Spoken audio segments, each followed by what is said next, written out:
Tere kõigile, austatud Narva-Jõesuu linna elanikud. Soovin teiega jagada infot, mis on tänase päeva seisuga meil olemas. Nagu teie kõik teate, üleeile riigi poolt olid kehtestatud uued piirangud, mis hakkavad kehtima alates homsest päevast.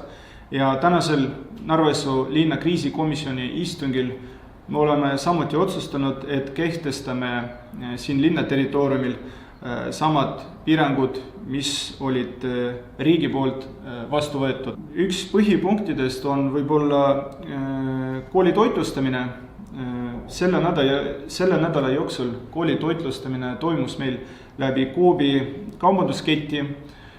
Alates järgmise nädala esmaspäevast me lõpetame selle tegevusega ja edaspidi kooli toitlustamine hakkab toimuma vajaduspõhiselt. Mõlemad koolid peavad meile esitama nimekirjad, kus on toodud koolilapsed, kes ilmtingimata vajavad seda teenust.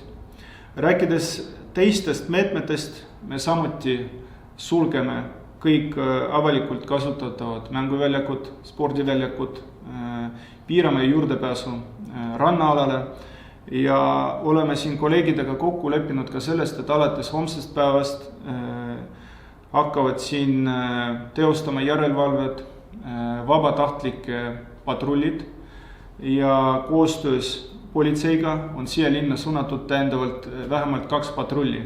Vähemalt selline kokkulepe on meil praegu politseiga olemas ja ma avaldan neile tänu selle tegevuse eest praeguses olukorras. Ja nende patrullide tegevus hakkab esialgu toimuma vähemalt järgmise nädala reedeni. Mis hakkab toimuma edaspidi, on praktiliselt võimatu prognoosida, sest te ise teate, et olukord teinekord muutub lausa tundide kaupa. Üks konkreetne näide on see, et selle nädala lõpuks peab ilmuma viimane linnaleht ja lehes on toodud info muuhulgas ka selle kohta, et kooli toitlustamine käib meil läbi Coopi kaubandusketti. Tol ajal ei suutnud veel keegi prognoosi anda, et juba selle nädala jooksul valitsus kehtestab uued piirangumeetmed ja juhul, kui teil tekivad seoses sellega mõned täiendavad küsimused, te võite alati meie poole nende küsimustega pöörduda.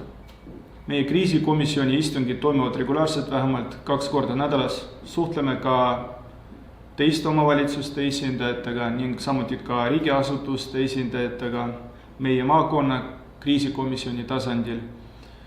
Hoiame teid pidevalt kursis toimuvaga ja olge kõik terved.